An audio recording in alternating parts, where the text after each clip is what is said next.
السلام عليكم ورحمة الله. ازيكم عاملين ايه؟ يا رب تكونوا بخير وصحة وسعادة.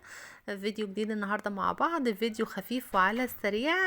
بعرض معاكم كده الشغل اللي انا اشتغلته في رمضان ده، وشغل النواعم طبعا علشان العيد. عيدكم مبارك بأمر الله، يا رب يجي عليكم العيد وانتوا مجبورين الخاطر، فرحانين سعداء ومتجمعين دايما دايما في الخير.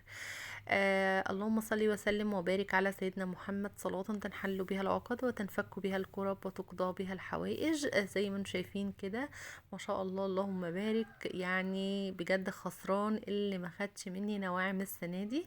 كحك بقى وبسكوت زبدة وغريبة وبيسيفور وكمان سابليه و اللهم صل على سيدنا محمد، وكمان شوكليت بينو وتارت.